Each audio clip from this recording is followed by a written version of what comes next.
নমস্কার বন্ধুরা, বর্ণমালী কুকিংয়ের নতুন একটা ভিডিওতে সকলকে স্বাগত। আজ আমি করে দেখাবো ব্রেকফাস্টে এক নতুন ধরনের রুটি পরোটা যা খুশি বলতে পারেন।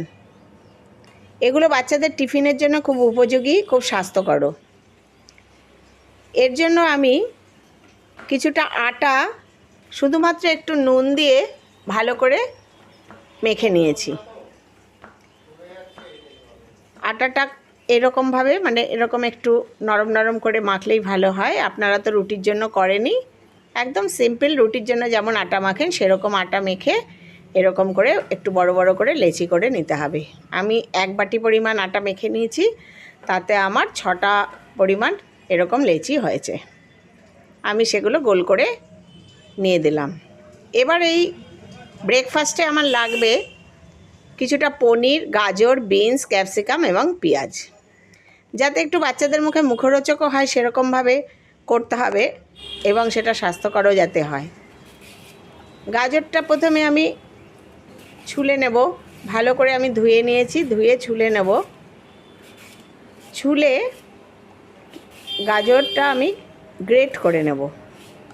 এরকম একটা সাধারণ গ্রেটারের সাহায্যেই আমার গ্রেট করা হয়ে যাবে। এইরকমভাবে মিহি জায়গাটা দিয়ে গাজর ভালো করে গ্রেট করে নেব। আমার ছেলেকে আমি যখন স্কুলে পড়তো সেই সময় এইরকম টিফিন আমি করে দিতাম। তার বন্ধুরা আবার মজা করে বলতো, তোর মা তরকারি খাওয়ানোর জন্য একটা রুটির ভেতর তরকারি পুরে আরেকটা রুটি দিয়ে দেয়। বেশ মজা করেই বলতো এবং আমার ছেলে এই টিফিনটা খুব ভালোও খেত। এরকমভাবে গাজর আমি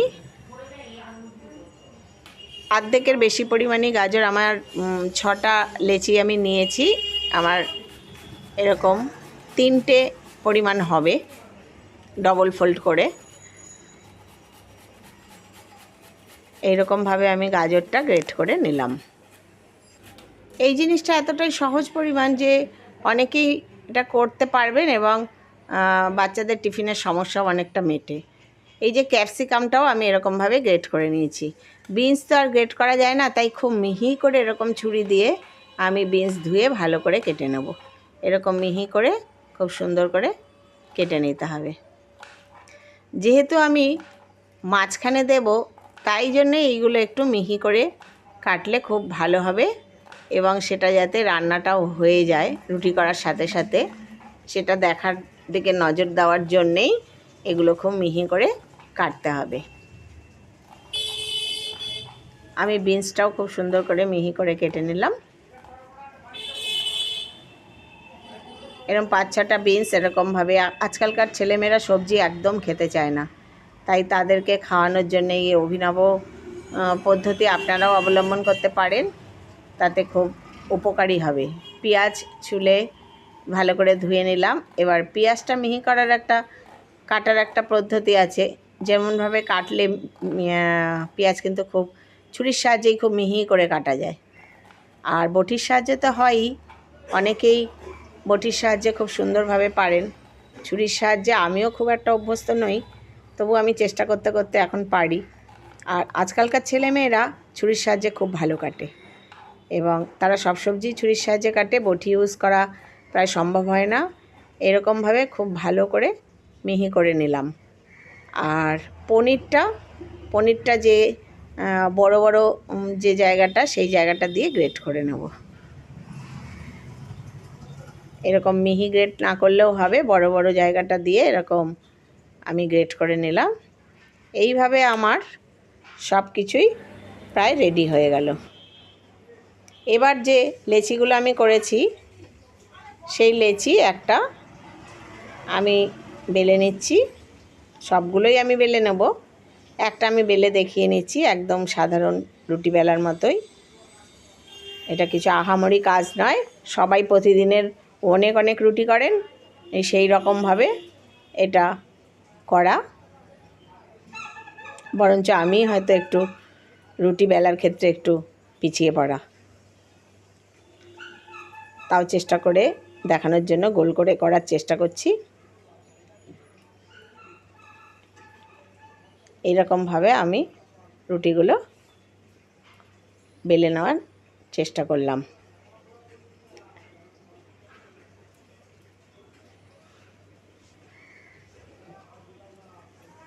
সব রুটিগুলো এইভাবে আমি বেলে নিলাম।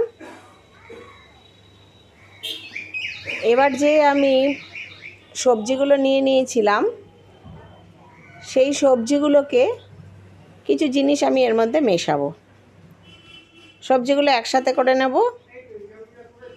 সব সবজিগুলো নিয়ে নিলাম একসাথে করে। এই সকল সবজি যেগুলো সহজেই কাঁচাও খাওয়া যায় এবং হালকা রান্নাতেও খাওয়া যায়, সেই ধরনের সবজি আপনারা ব্যবহার করবেন। এতে ব্রোকলিও খুব মিহি করে কেটে ব্যবহার করা যায়, কড়াইশুঁটিও ব্যবহার করা যায়। এর মধ্যে দিয়ে দেব আন্দাজ মতো একটু লবণ।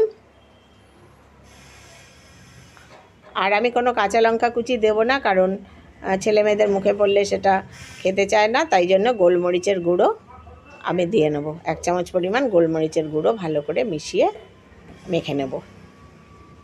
এটা ভালো করে আমি মিশিয়ে নিচ্ছি।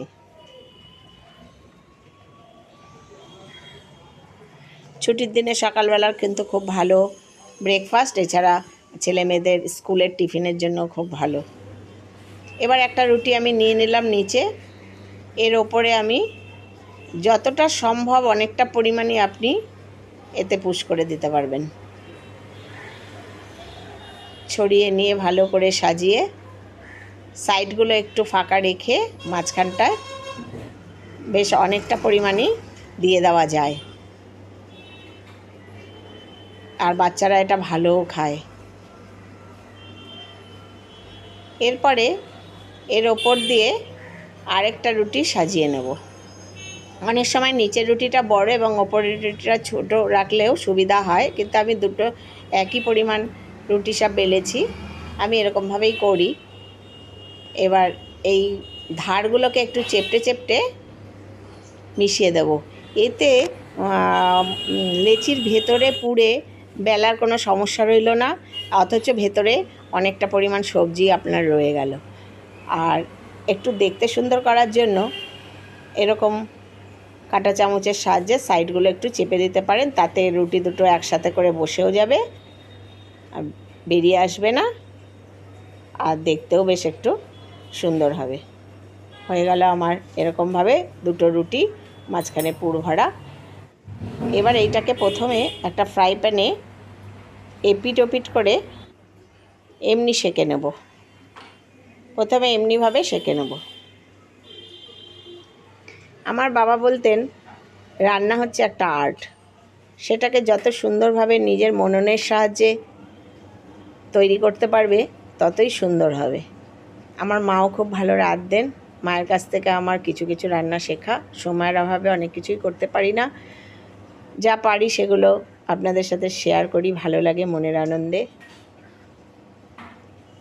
এই যে এইভাবে ওপর নিচ করে আমি ভালো করে সেঁকে নিলাম।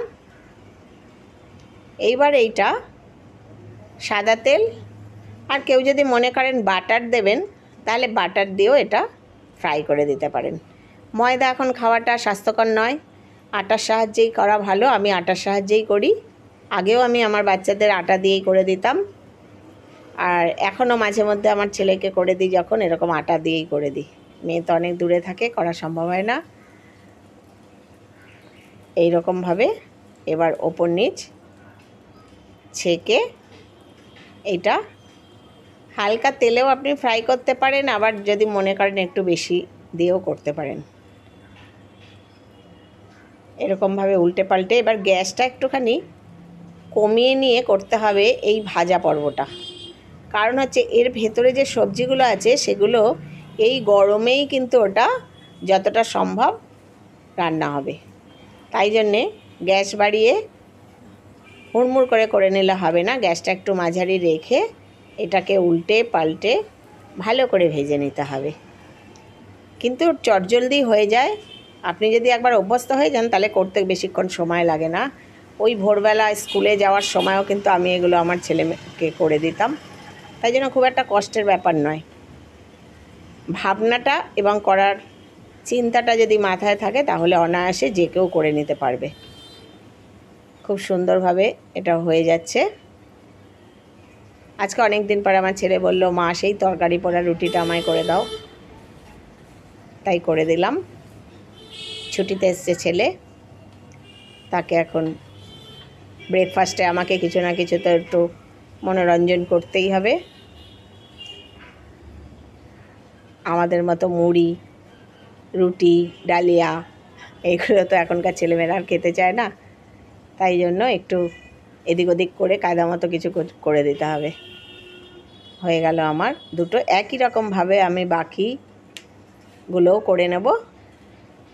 ছেলের সাথে ছেলের বাবাও খেয়ে নেবে। আর তেলটা যাতে বেশি না পড়ে তার জন্য এরকমভাবে সাইড করে নিয়ে একটু কাত করে দিতে পারেন। টিস্যু পেপারের ওপর রেখে নিয়েও তেলটাকে শুষিয়ে নিতে পারেন। হয়ে গেল আমার দুটো, আমি দিয়ে দিলাম। এবার এটা খাবে কি দিয়ে? কিছুই লাগে না, এটা এতটাই মুখরোচক হয় যে এর মধ্যে একটু আপনি সস দিয়ে দেবেন, তাই দিয়েই খেয়ে নেবে। বা কখনো যদি রায়তা তৈরি করেন তো রায়তা দিয়েও খেতে পারে, তার সাথে কয়েকটি শসা কুচি, পেঁয়াজ কুচি, টমেটো কুচিও দিয়ে দিতে পারেন আলাদাভাবে। আর নিদেন পক্ষে কিছু না হলে শুধু এই রকম পরোটা আর সস, এটাই যথেষ্ট। হয়ে গেল আমার দারুণ স্বাদের পুর ভরা রুটি। এই দেখুন, ভেতরটা খুব সুন্দর হয়, আর খুব যেহেতু ক্যাপসিকাম রয়েছে খুব দারুণ একটা স্মেলও বেরোয়। ধন্যবাদ।